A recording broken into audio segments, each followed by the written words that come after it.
Welcome to the Hey Docs podcast with your host, Jill Allen.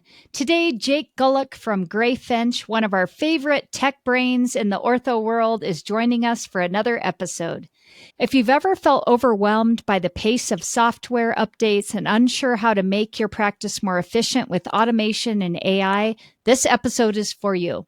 We're digging into the future of practice management systems, how to stay on top of the latest tools, and what Greyfinch is doing to stay at the forefront of integrations and innovation.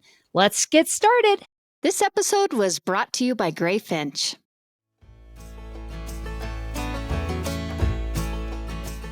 Hey docs, if you want to have a great business, the right practice management software is essential. But some can be slow, outdated, and lacking good support. That's why I recommend Greyfinch to all orthodontists. It's the fastest, most reliable, and most secure platform to grow your business and improve your efficiency. It's completely web-based, so you can run your entire practice anywhere and from any device with no servers, no downloads, or hidden fees. They even have the most helpful and responsive support team around. Right now, Greyfinch is giving a $500 discount to our listeners. Visit greyfinch.com/Jill Allen to learn more and see why it's one of the fastest growing providers in America.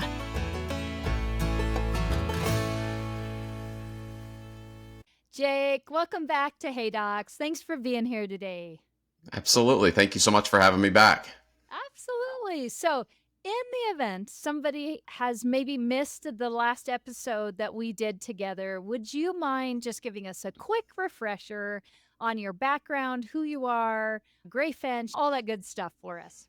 Yeah, sure. So I've been in the dental and orthodontic space for almost 20 years. I could say almost still for a few more, not feel too old. But I started at Televox, which was very popular back in the day as a software in the orthodontic and dental space. And then I had left there to go over and help start Cloud9. So I was one of the early employees there, and I was there for about 4.5 years, and then made the decision to go help get Greyfinch off the ground. We really wanted to try to change the practice management landscape and think about it different than it has been in the past. It's been about 10 years now. Obviously, it took us a while to get to market, and it's always a lot more work than you think. But now I've been here for about 10 years, and it's been going great and exciting, and lots of exciting stuff to share. Yeah, which is, why I love having you on, because I feel like every time you come on, you're like, okay, and here's what we got next, Jill, and I think that's great. In our industry, it has been a real breath of fresh air, in my opinion, to have software that is evolving and software that's new and keeping up with the needs of what our industry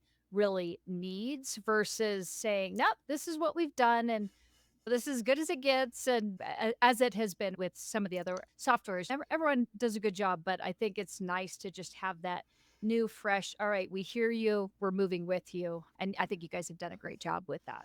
Thanks. And a lot of it is technology changes, right? And so for the legacy platforms out there, it's a lot harder to do that and to make updates frequently and fast. And you think back to the old days, it was like you got an update once a year when you'd get sent discs and things like that. And is this going to work or not? Do I even really want to upgrade? And that's not just practice management. That's like all the softwares we used to use. And obviously, as technology has changed and things have evolved over the years, you can do updates every day. Heck, we can do them in the middle of the day without interrupting you if we need to. So it's just a different landscape, and the platform we've built it on allows for that flexibility, which has been, I think that's one of the things people like most when you talk to about Greyfinch is, they're constantly updating and listening to it. And to me, that's what a software should be doing. Yeah, for sure. So one of the topics that I wanted to talk about today, which is a very hot topic in our industry, is just AI. And I know we've got a lot of buzz out there about artificial intelligence and how is it going to change our industry and healthcare. And I'm just wondering if you can talk about that a little bit in regard to our industry and the software and how we're seeing that in our orthodontic practices, and maybe what we should be paying attention to looking ahead at our future.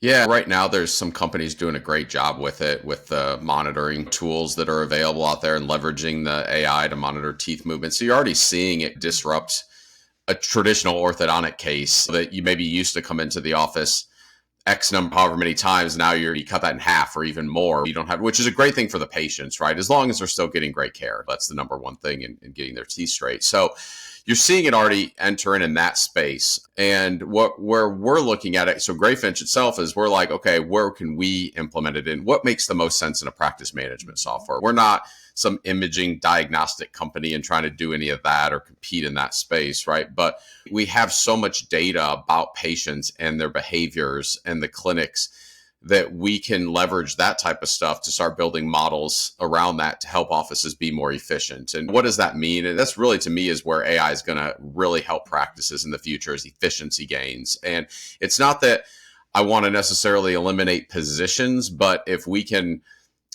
make it where you can do more with less, maybe you don't have to hire as many people down as you're growing practice and so forth. Or when someone leaves, you don't have to rehire that because AI is helping you be more efficient. But some of the ways we're looking at it, it's great timing because we're literally right in the middle of doing actually some pilots, some investigation around it. We're looking at different companies to leverage and help with. Maybe that's a third party, right? That has really good experience in it. Maybe it's using some of the stuff off the shelf that Amazon has. There's a lot of different tools out there, and it's going to continue to grow. AI is still expensive, to be fair. And that's why most of the time you always pay extra for those types of features, because it is the cost to do all that work in the engines and things like that is not cheap. That all being said, Greyfinch, what we're trying to focus on is things in the clinic. Let's just take, for example, your diagnosis, right? So the new patient exam. You have a treatment coordinator and they're sitting there clicking a bunch of buttons. And there's third-party tools out there leveraging this type of stuff and able to do this on the medical side right now, and some of the dental space coming in too. Why can't it listen to you and just spit out your diagnosis for you so your treatment coordinator have to click all those buttons all the time? In fact, maybe that treatment coordinator could be getting another new patient ready and getting their records taken while you're in there doing the exams. That's one area. I think scheduling is a big area that AI can really help with a clinic on within the practice management software. I also think we have communications built into Greyfinch with texting and things like that. That's another area that it really can help communicate with patients in a way. Say, what's my balance? Why does someone have to go look that up? The software knows what their balance is. Like, we should just be able to respond. And all this is possible today, right? But we could go buy or integrate, but we also want to make sure that we're making a good decision for our customers, because that cost because if we have to pay for it, somewhere that cost has to come from somewhere, right? If we're using a third party. So we're trying to figure out that happy medium ourselves, even right now, about where we want to go and what we want to work with and things like that. But you're going to see some pretty cool stuff, I think, from us through the end of this year. We'll have some stuff that we'll be announcing that we're either have in place or working on as well around that AI and helping your office be more efficient. It's think about the monitoring, right? What is that? It makes your treatment more efficient. And to me, that's the big thing with AI. It's about to bring it into your practice. It's about how can you be more efficient. So the other thing I'll say is you have companies like Lead Sigma who's doing some really cool stuff with the AI receptionist type thing and being able to schedule. Those are the things clinics need to start to get comfortable with, because you're going to start to see more of that. And you can't be scared to try that and be like, no. If you think about who's calling your office and scheduling, it's younger people, right? It's not 70-year-old people who aren't familiar with this. And so they're going to be okay with it. It's just going to continue to be the norm. So they're going to start to be okay with it. I feel like in dentistry, we sometimes get scared and, oh no, we want that personal touch. I hear you and I don't disagree with that, and doesn't mean you have to use it. But at the same time, AI is becoming so good that, it is still good and it's more efficient than maybe even the person on the end of the phone. Right. And people are going to get used to it and expect it to at the same time. I encourage offices to not be scared of it and to really think about how they can use it in their practice to become more efficient and try it, right? There's nothing wrong with trying it for a little bit. And if it doesn't work for you, turn it off, in the different systems out there. Yes. And I cannot agree with you more. And I think it is really easy to get stuck in that loop of, with anything that we're bringing in, anything new, especially into our industry, feels, I don't know if this is good, if this is going to be good for our practice. But I always say, when we look at other industries and the way, even just me as a consumer, you as a consumer are interacting, I think the name of the game in so many cases is time, right? We don't want to waste our time. And I think just something as simple as being able to get on and schedule an appointment, or being able to get on, and I don't need to talk to somebody to tell me what my balance is. Just give me a way to ask it and have it told to me, so I know if I want to pay it off this month or not. Like, it just is something that simple. So it is a little bit of a mind shift for us as business owners and as employees in a practice to think about, just because we've done it this way in the past doesn't mean this is the way we need to do it in the future. And I think that is really, it falls along the lines of our appointment widget, like new patient scheduling or patient self-scheduling in general, right? Like 15 years ago, there was no way. And I'm like, yes way. Like I can go on and schedule my hair appointment online. Like, why can't I schedule my ortho appointment? And we were the first ones to release that, and the adoption has been great and the success has been great with it. Now there comes some things that not to digress into that, but overall it's a win-win for your practice. And so embracing those tools and you thinking about what's the consumers want, right? Don't think about as a business owner what you want. That's not what's important, right? It's what do your customers, your patients want. And you need to be able to be adapting to that and working towards that. And so that's sometimes we get in that mind shift, and I'm the same way sometimes. I don't like that. And I'm like, but that's not, the customers want this. So just because it doesn't mean I'm not I'm not the customer. So we have to constantly, and that's where you constantly have to be listening and talking and asking your patients, like, what could we do to make your experience better here? What would make your experience better? Yes. So Yeah. No, I think that's great. And I think that kind of leads me into the next thing when we're thinking about what can you do to make the patient experience better. But also, I think about with the software and when you've got your practice management software, just how important it is. I'm always trying to encourage my doctors. You've got these really robust tools right in front of you. But I cannot tell you how many times I've got offices or team members that are using like not even a fifth of what our operating softwares can do for us. And I'm just wondering if you can talk to us a little bit about how can, whether they're Greyfinch users or if somebody is using a different software, like how can you really make the most out of, I don't know, staying up to date and with the changes that are coming along with the software and the new features, and not kind of just getting yourself in this little bubble. I know it does something, but I'm good. I don't need to have that help me. yeah, you're exactly right. My favorite thing is, so when you're a Greyfinch customer, we actually give you access to our roadmap, our public roadmap, and you can request features and comment and vote and all these cool things. My favorite ones are when someone's, can we do this, or can you make this do this? And so, yeah, we've actually been able to do that for a year. Here's how you do it. And but yeah, I laugh at that, but it's really not funny, because at the end of the day, it's like we're failing to get our customers to use those features and to know about those things, right? And so there's a few things. I think number one, does your practice management software do updates, right? But you really need a champion in the office to be your practice management guru and own it. And I don't think many people don't think of it that way. Now, to be fair, if you're using a legacy systems and not pushing out a lot of updates, probably not necessary, because you probably have it, know everything that's being used, maybe not even still. But at the end of the day, you need to have someone that owns it, and that's their responsibility in the office to make sure that you're leveraging those things. And what we've tried to do is push out, we use a third party that we pay for that pops up in your face and tells you and walks you through how to do new things in the software and things like that. But a lot of times people just click on those and then they forget about them. So it's like, we tell you, but then you don't do anything. And so you have to have someone that owns it.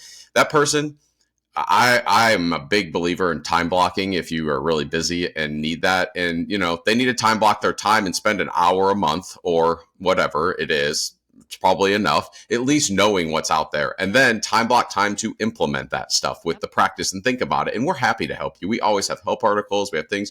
They're using you as a consultant. You guys can help them on the best ways to implement some of it.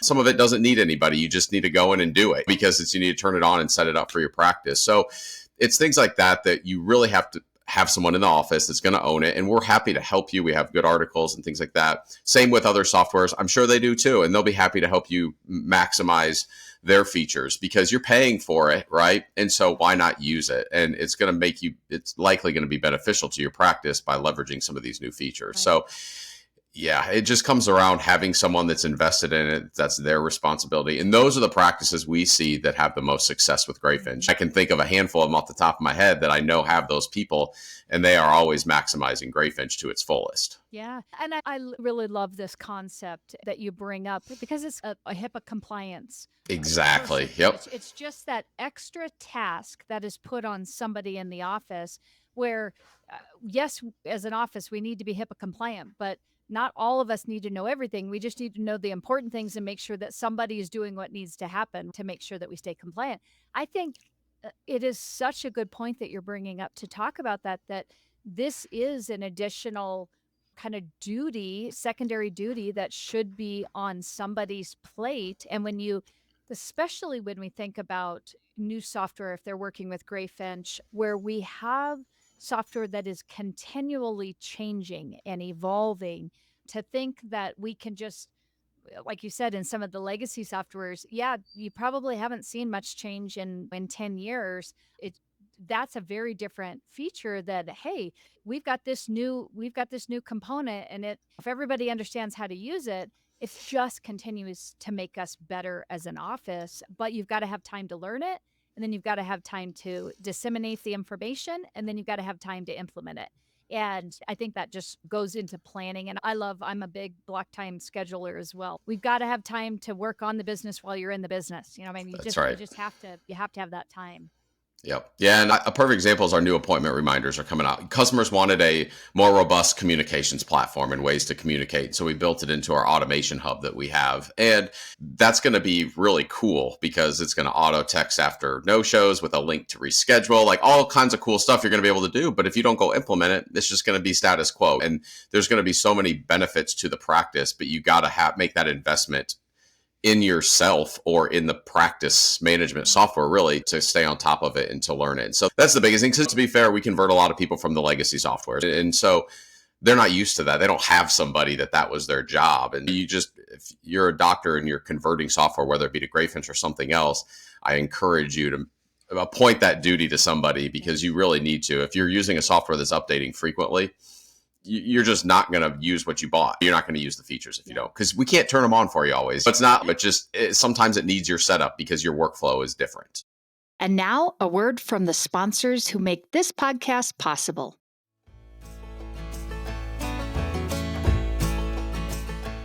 Hey docs, it's Jill. I am so excited to finally share something I've been working on behind the scenes. I've partnered with the amazing team at OrthoFi to create a brand new event designed specifically for early stage orthodontic practices.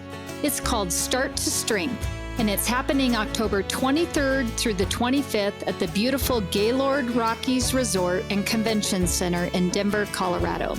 We'll be sharing some of my top strategies for building a solid foundation, scaling smart, and avoiding the costly mistakes I see too many practices make in their early years. We're intentionally keeping this event small with limited seats so it feels intimate, focused, and packed with real value. As a HeyDocs listener, you'll get $50 off your registration with the code HeyDocs. So click the registration link in the show notes to register now.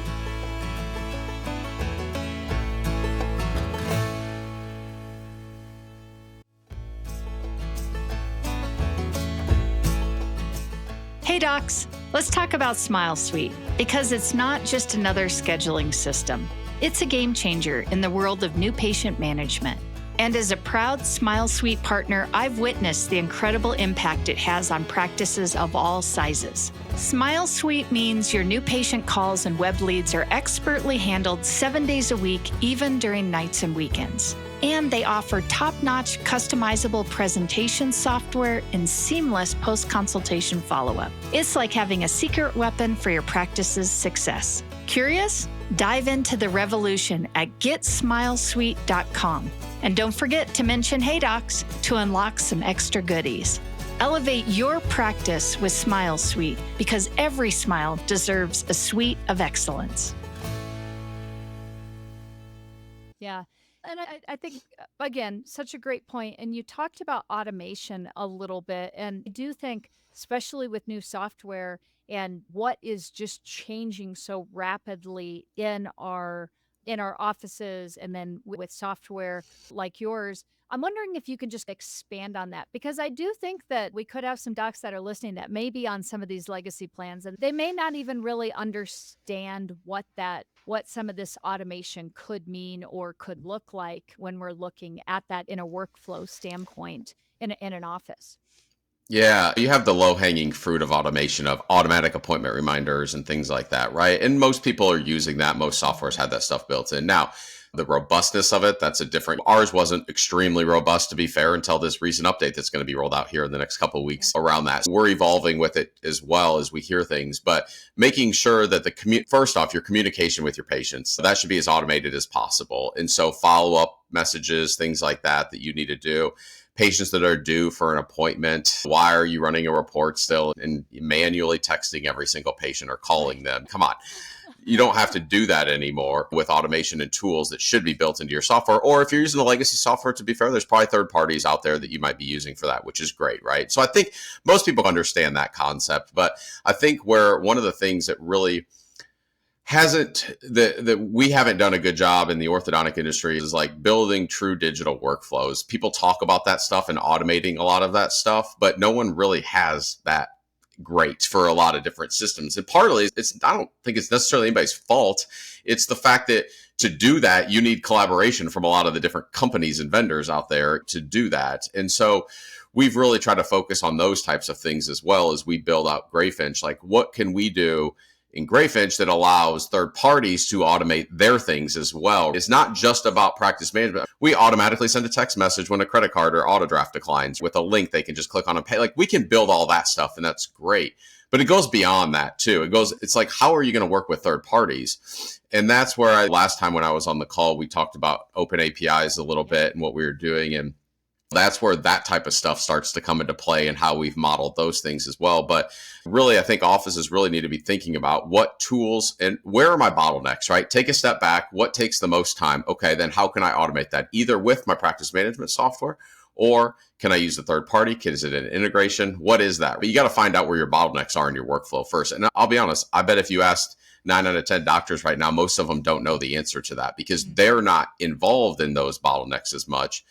And they need to go and have that conversation with their staff and understand where that stuff is, because the staff is likely just getting it done and that makes the doctor happy. But they probably aren't being efficient around those types of things, or there could be efficiencies gained, which means as he grows or she grows, the practice, less people you have to hire. And so starting to think about those things now. And if you're a startup, set yourself up from the beginning to be as efficient as possible and automate things. And that's where people like you and we, even when we're setting our customers up, try to help them with that as well too, because that's the world we're headed towards, right? And that's AI is going to help with that type of stuff as well too, and drive more towards that automation of different things. So I believe AI is going to be a big part of that. But at the same time, are you automating your tasks and your workflows? And what is your collections process? And how does that work? What can you automate on that? Can you automate? And I say automate, meaning more of, why are you running reports for this stuff and working off of reports? You should have tasks that just tell you what to do, because the software should know. Right. And as you're saying, when you start to think about open APIs and maybe there's somebody that's listening that doesn't know what that means, and maybe you could just talk about that for a minute. But I think it's just having these, and I love what you said, these integrations with potentially third-party companies that, again, are just making us be more efficient. And instead of being so stuck in that old school, it takes a person, it takes fingers on a keyboard to get us to this, that, or the other. It really could just be more of a process or a workflow that gets set up. Then it just all happens. And now we're just looking at it from the overview to make sure that what happened is what we needed to see. Yeah, no, you're exactly right. And with the open APIs, I think is a really important concept for that to work. And what does that mean? So when I say open APIs, it's essentially an API's application program interface is what it stands for. And what that basically means, for those that don't know, it's a way for two different systems to talk to each other in a standardized way. It makes it easy to do integrations. And we publish our stuff online. Anybody can integrate with us. It's not a big deal. In fact, so we released them last year at the AAO, or started showing it a little bit. To be fair, they weren't fully ready to go till later in the year. But since then, I think there's 15 integrations that are almost ready to rock and roll inside of our marketplace that we have in Greyfinch now. And we've worked really hard. We had some really great partners that saw the vision of Greyfinch, Align Technology, obviously Invisalign and iTero.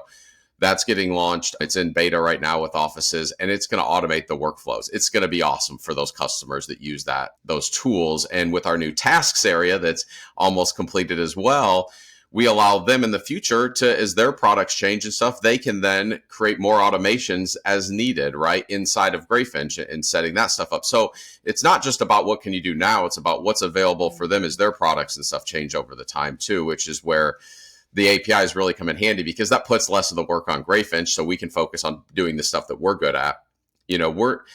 A lot of people are like, oh, we like Greyfinch because it's an all-in-one system and it has everything you need. And while that's true, we aren't everything that you need. We're not a bracket company. We're not an aligner company. We're not a monitoring company. You're still going to have third parties regardless, right? Now, you don't need maybe a communications platform, which is great, and other things, but you still need those. And so we need to work with them and talk with them in a way that makes it efficient for your office. And I think that was one of the problems we were trying to solve with Align, is everybody talks about these digital workflows and no one really has them, right? And so now you don't have to leave Greyfinch very much at all to do your stuff, which is what surveys show people want. They want to just stay in one spot and do all their stuff. And so it's important that as you think about the future of your practice and what you want to accomplish with it, is the software that you're using, because you think about it, the practice management it's the most critical software in a practice. Is that company the one that you want to work with for the next 10 to 15 years? And when you're looking at them, that's what you got to ask yourself too. And what are they doing and what are their future goals? So if you're about to retire, then I would just stay on your existing software. Don't go through that headache. Not worth it. But for the ones that still have time left, think about that. It's a big change and challenge. Just, you really want to understand what the core business is, not what's here today, but where's the future going with it? That's to me, one of the most critical questions you should be asking when you're looking at a change. Yeah. And I love that. And I would like to pick your brain on, where do you see the future going? I think you've had a vision from this from the beginning. And I think it's pretty impressive to see 10 years ago what that vision was to where it is now. And I can't, if you would have said, are we going to have an operating system within our industry that would be open, that would literally have an open API?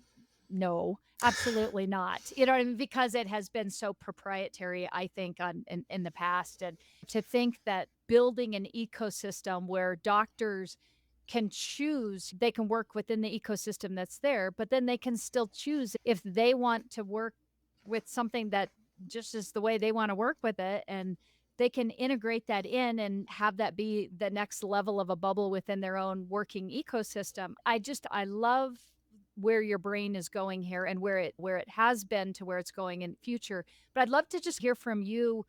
Where do you think we're going? What are you thinking we're going to continue to see as things continue to evolve in this arena?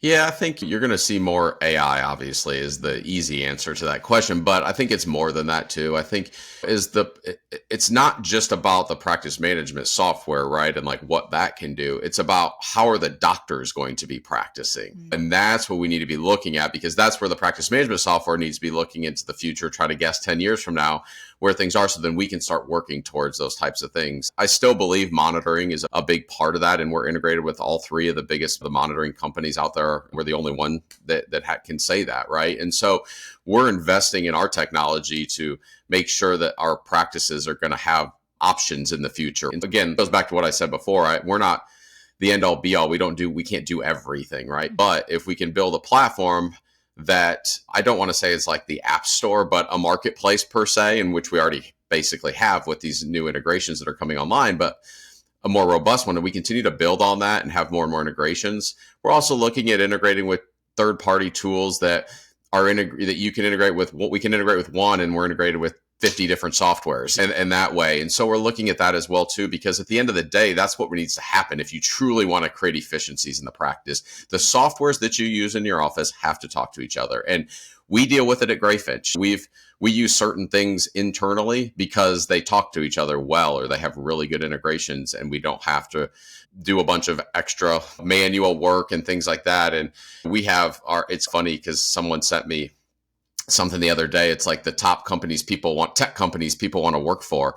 And because they're innovative and growing and doing all the right things. And we use the one for payroll, we use the one for accounting, we use the one for our expense management. I was like, oh, okay, it's good to see we're using the right ones, or not necessarily the right ones for our business, but it makes sense because the way we think about it is how they think about it, which is what we're trying to instill in our practice. I think the biggest challenge too in this space is, as things change and evolve over time, there's going to be people that don't evolve and change over time, and they're going to just keep doing the same way. And so they may not be a great fit for Greyfinch as we continue to evolve and change. And that's where the legacy platforms will be, still have customers out there that'll be great for it.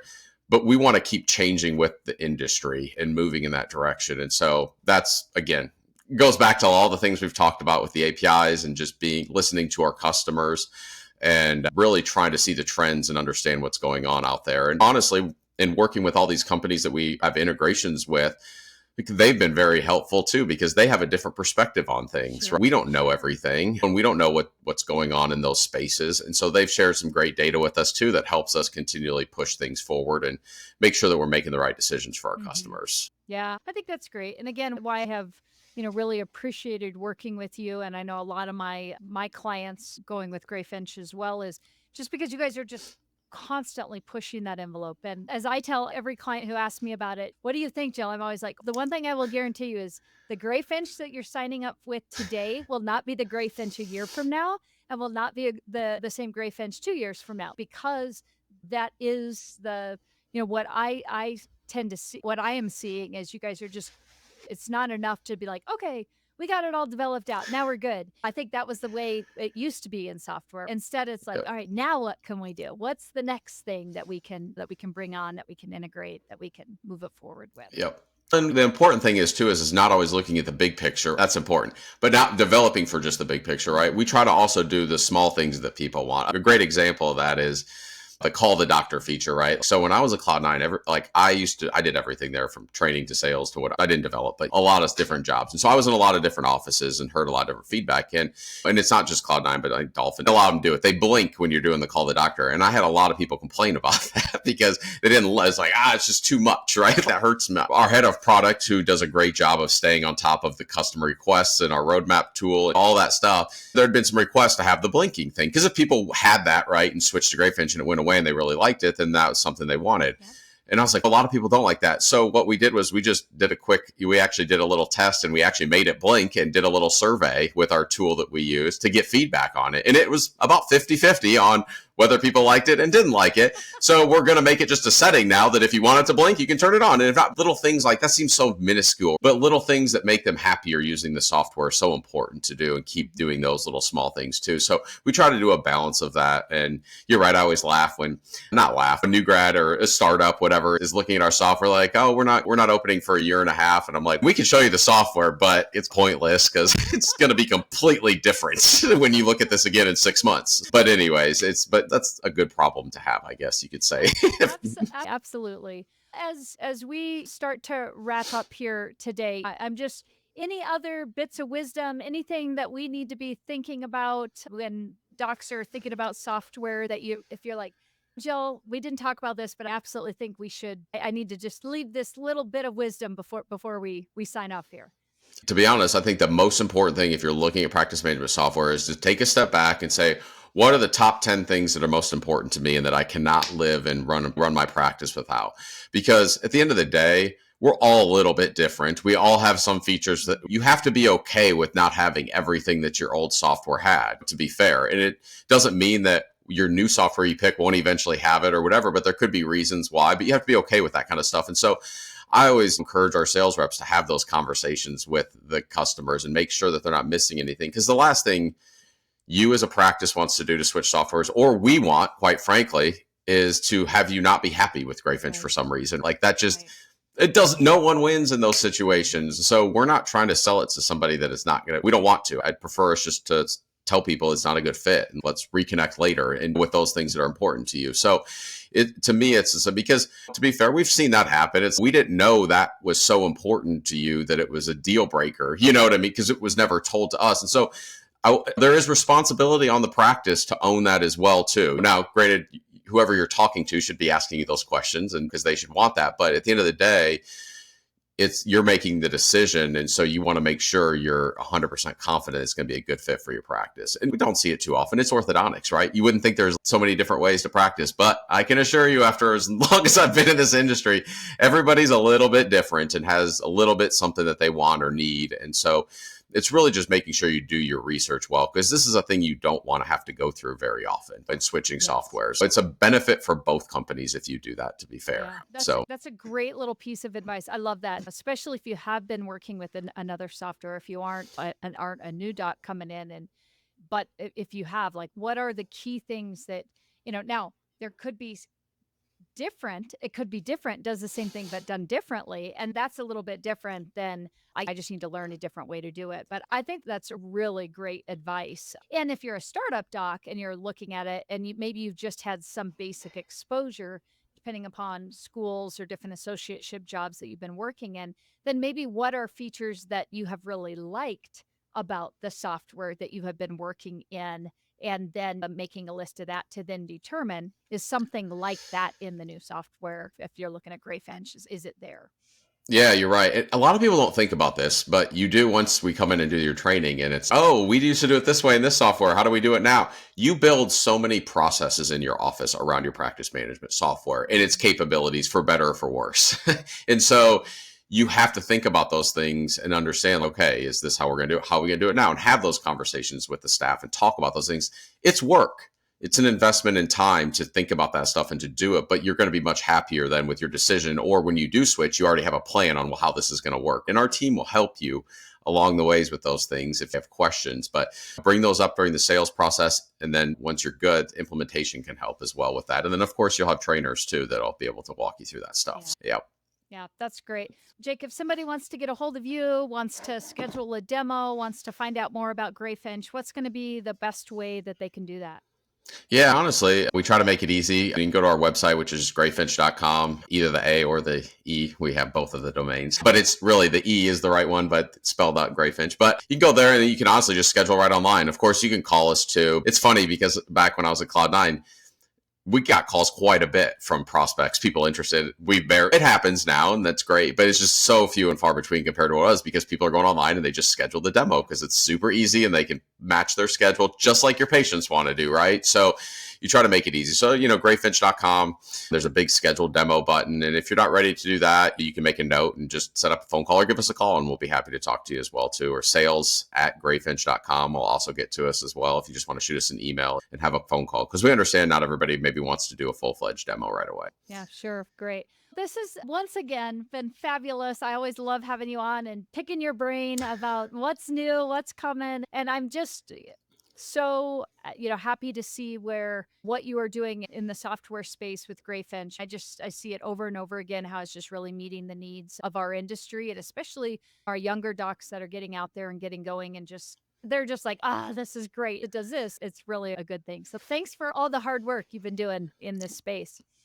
Well, thank you for all your support as well, too. It's been a great relationship and being able to help your clients out as well. And it's fun to see so many startups, honestly. It's crazy. I've never seen anything like this. Maybe I just had my head in the sand, but over the past 5 years, it's just been wild, which is awesome. It's great to see the industry continue to grow and people to take that risk, because as both you and I know, it's not easy to start a business, and it's very risky and it's hard, but it's very rewarding too at the same time. So absolutely. Yeah, it's a fun world to be in. You know how I like to finish this up? I like to finish us with a little speed round. Are you ready for a couple? I'm ready. All Absolutely. Right. Let's start with, what is one business trend you think more people should be paying attention to? Yeah, passing credit. I know it's kind of maybe a weird one, but clinics passing their credit card fees or just to the consumers. We're starting to see more of that just as consumers at businesses and restaurants, and especially small businesses, which most orthodontic offices are. We're starting to see that trend. So I think that's something for people to keep an eye on and figure out what they want to do about it and how they want to handle it. I have my opinions, but they're not necessarily what's right for your business or what's practice. But it's one of the things. We actually have a pilot right now with an office that's doing that with Greyfinch. So soon we're going to be rolling that out to all of our customers that want to have the ability to do that. And it'll be up to you if you want to pass on those fees. But that's something I think that people really need to be paying attention to. And I'll say this, only the other thing about that is make sure you read up on it, because every state has different laws around all that stuff and maximums, if you can do it, if you can't, what the rules. So, and that's on the clinic's responsibility. We'll help as much as we can with that kind of stuff. But at the end of the day, you want to make sure you understand what you're even able to do before you go down that path, because you might be in a state that doesn't even let you do it. So I love that you said that. That's a whole nother episode. But oh, yeah. That you said that. I will bet that we are on the same page on what we should be doing. What is one industry challenge you think will shape the future? Yeah, I think staffing issues, I hear a lot about that with clinics. We can't find good people, or they leave for $1 an hour raise, or whatever that may be. It's about a lot of getting good staff and retaining good quality staff. I think that's where you have to take a step back and say, what do I really need in this office from a staffing perspective? And what technology can I use to reduce my staffing and not have the need for that many? And so I think that's one thing where Greyfinch will continue to try to help with that, with the AI stuff, and just being the platform that we are for the practice to try to help with make that need less. Because I think that's one thing people just think they have to have all these employees because that's the way it's always been done in an orthodontic office. And it's like, doesn't mean that's the way you have to do things now or in 5 more years. Things are changing rapidly with us, with technology. Yes, yes. I love that. All right. And to finish us up, if you could give your younger self one piece of career advice, what would it be? Buy more Bitcoin. No, in all seriousness, if I would have, I wouldn't be probably here. I'd probably be on a beach somewhere just enjoying my millions. But no, really, I think at the end of the day, my younger self always, I don't know if my nature is necessarily a people pleaser, but I really believe in what I'm selling or the product I'm working for and that kind of company. And I think it was always challenging for me. It was always like, I'd get really like emotional about if someone, and this is across my whole career, not just at Greyfinch, if someone didn't like it or whatever, you can't take that stuff personal.